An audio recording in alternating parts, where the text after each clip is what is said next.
I'm here with Dr. Group, who's an expert in GMOs, and one of the biggest questions I get in my inbox every single day when I look is how do I avoid GMOs, and specifically when I'm going to the grocery store, what can I buy that's GMO-free?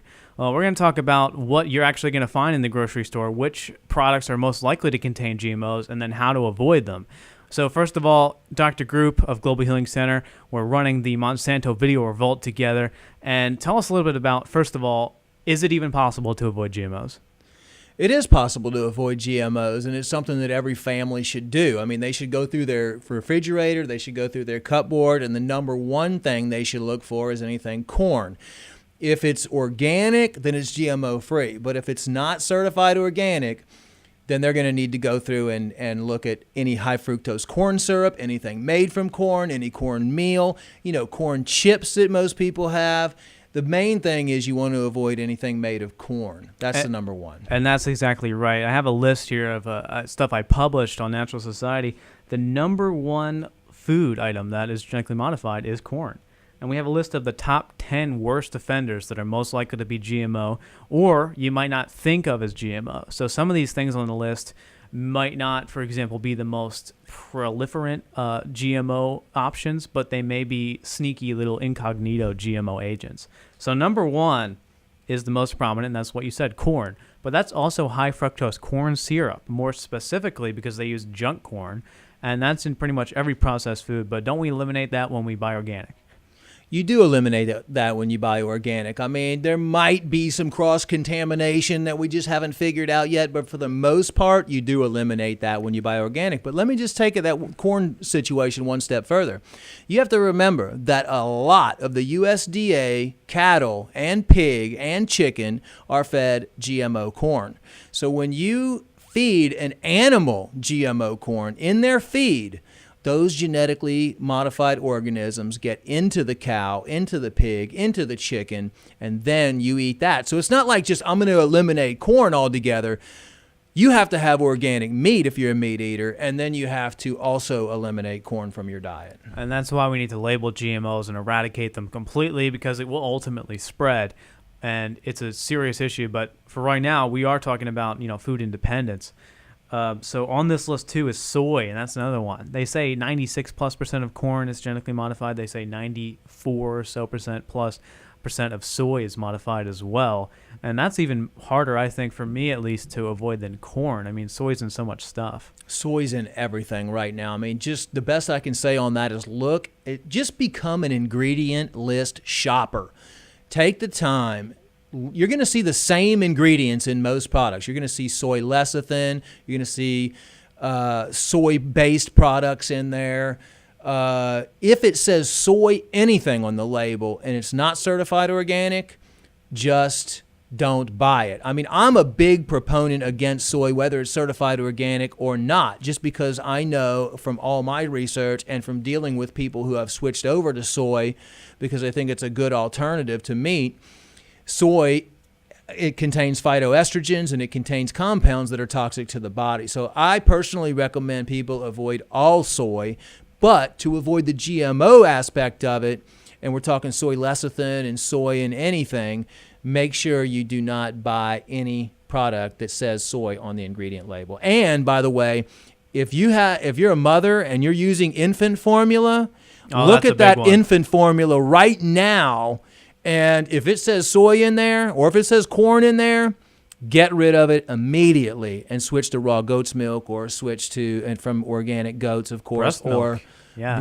Breast milk, of course, is the best. I mean, I'm talking about any alternatives, but organic raw goat's milk or an organic non-soy-based baby food. Infant formula is the worst. But next up, we have sugar also, and genetically modified sugar beets were introduced to the U.S. market in 2009, and they've been modified by Monsanto to resist herbicides. So we already know to avoid sugar, don't we? We know it's a health destroyer, and we've seen the research on that with Lipton and others. But never think really, gee, this sugar is genetically modified, do you? I mean, you think about it as a negative health aspect. Well, not you, but the consumer. They go out and they say, I shouldn't eat sugar, but there's another reason not to ever purchase sugar, or at least the organic option. So what are some good organic sweeteners? Organic sweeteners are going to be raw agave nectar, but I really try to stay away from any type of sugar or sweeteners, or recommend people stay away from sugars or sweeteners. But if I was to pick one that's been proven since the age of time, it would be raw, locally harvested honey from an organic farm.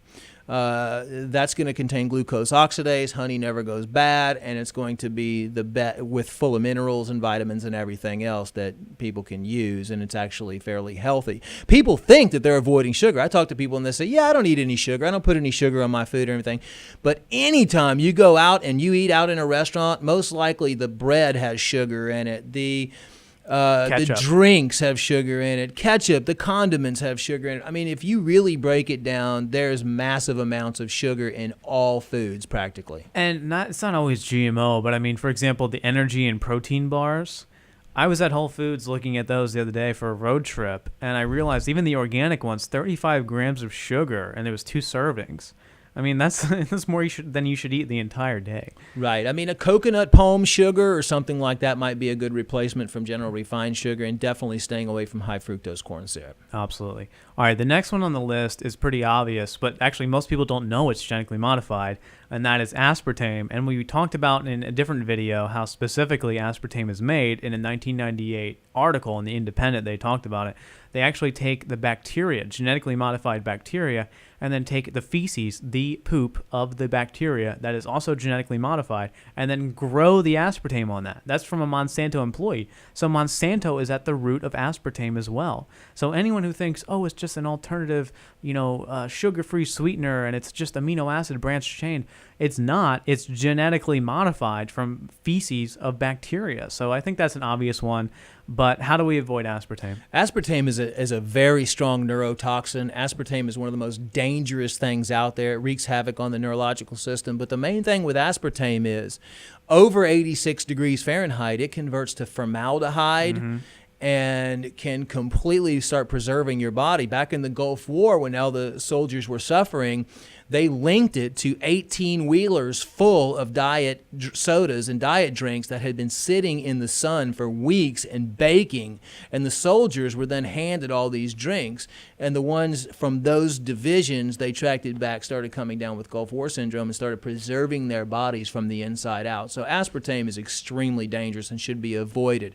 The thing is, all artificial sweeteners should be avoided. Maybe some stevia would be not artificial, but it's a natural. So if you just get in your mind that all artificial sweeteners should be avoided at all costs, you're doing good.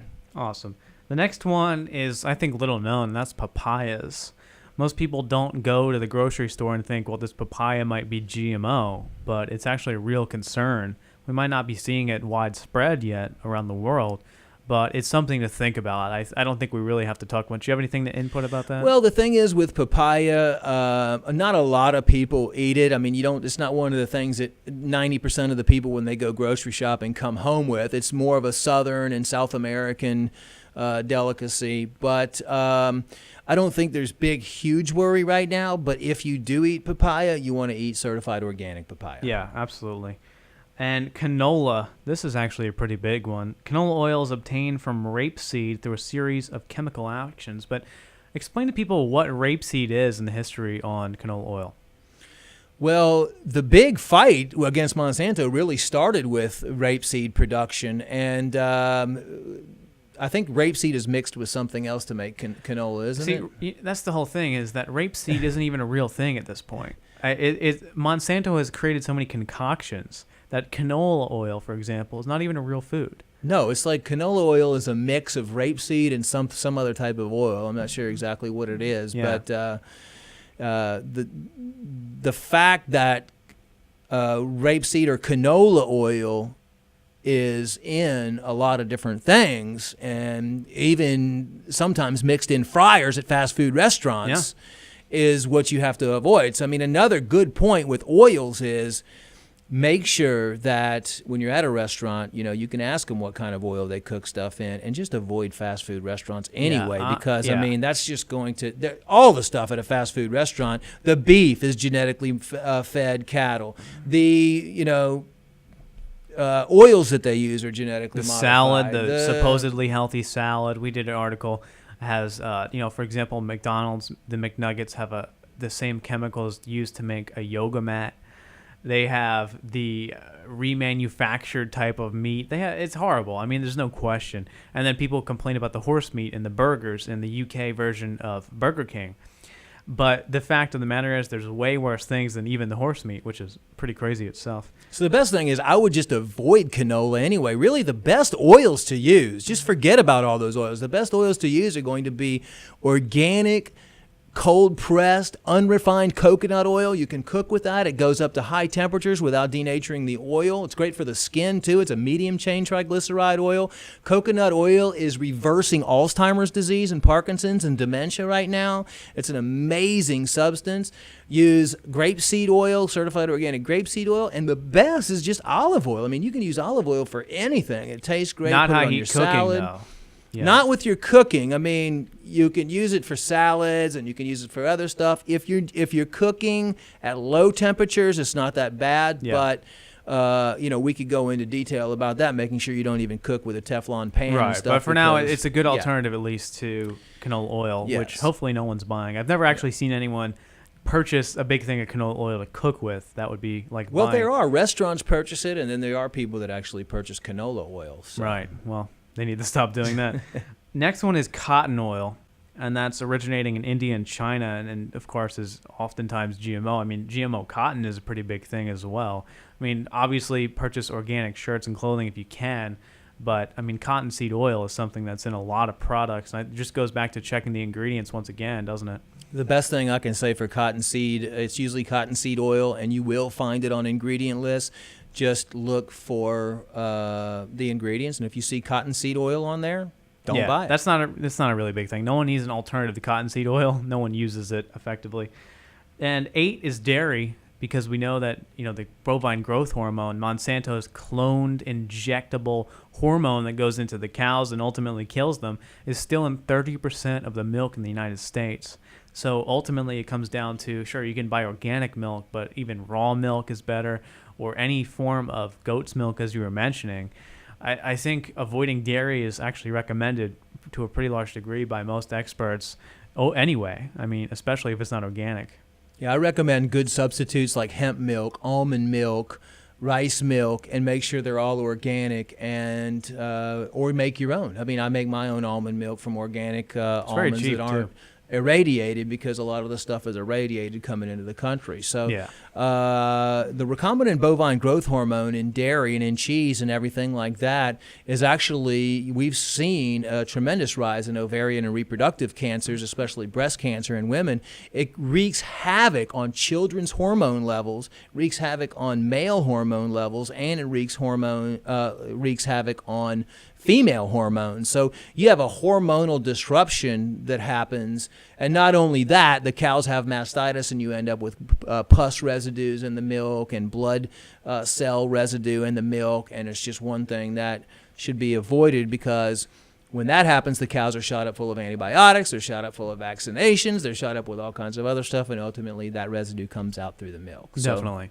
So the last two are not really as big, and I don't think we need to go in depth, but they're zucchini and yellow squash, and they're modifying to resist certain viruses. They're not really a big deal right now, such as corn or anything like that, or soy, but it's something to think about if you're constantly purchasing zucchini and squash, to make sure you're buying organic alternatives, or at least non-GMO, because this will be an increasing issue over the years.